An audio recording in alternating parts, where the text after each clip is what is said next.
আমি অন্যান্য বিশিষ্ট ব্যক্তিদের মঞ্চে আসতে অনুরোধ করছি।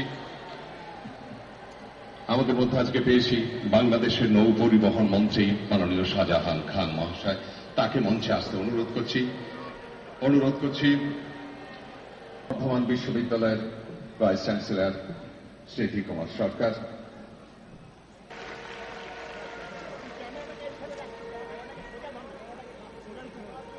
ভারত সেবাশ্রম সংঘের শতবার্ষিকী দ্বীপ প্রজ্বলিত হচ্ছে। প্রজ্বলন করছেন পশ্চিমবঙ্গের মুখ্যমন্ত্রী মাননীয় মমতা বন্দ্যোপাধ্যায়। এই মঙ্গল দ্বীপের আলো ঘরে ঘরে ছড়িয়ে পড়ুক, সারা দেশ আলোকিত হোক, নতুন নবজীবনের মন্ত্রে উজ্জীবিত হোক আমাদের এবং ভবিষ্যতের প্রজন্ম। এই আকাঙ্ক্ষায় মঙ্গলদ্বীপের আলো প্রজ্বলন করা হল স্বামী প্রণবানন্দজি মহারাজের পূর্ণাভয় প্রতিকৃতির সামনে, তারই প্রতিষ্ঠিত ভারত সেবাশ্রম সংঘের শতবার্ষিকী উদযাপনকালে।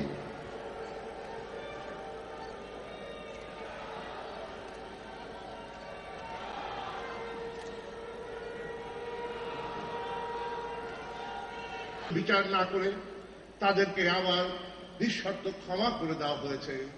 যারা ক্ষমা করেছেন সেই পাকিস্তানি আবার আমাদের বিরুদ্ধে ষড়যন্ত্র লিপ্ত হয়েছে। আমরা চাই আমাদের একটি ছোট্ট দেশ হল বাংলাদেশ আজকে এগিয়ে চলেছে, যেই বাংলাদেশের উন্নয়নের ধারা অব্যাহত রয়েছে জননেত্রী শেখ হাসিনার নেতৃত্বে। হাজার বছরের শ্রেষ্ঠ বাঙালি জাতির পিতা বঙ্গবন্ধু শেখ মুজিবুর রহমানের আদর্শকে বুকে ধারণ করে আমরা বাংলাদেশকে গড়ে তুলেছি একটি সোনার বাংলা হিসাবে আমরা রূপ দিতে চাই।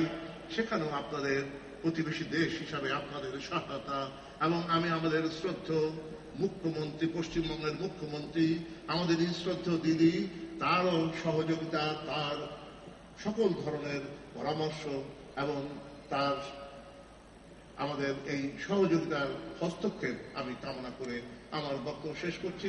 সবাইকে ধন্যবাদ। জয় বাংলা, জয় বঙ্গবন্ধু। বাংলাদেশ এবং ভারতের এই সম্পর্ক চিরদূর থাকুক এই প্রত্যাশা ব্যক্ত করছি। সবাইকে ধন্যবাদ।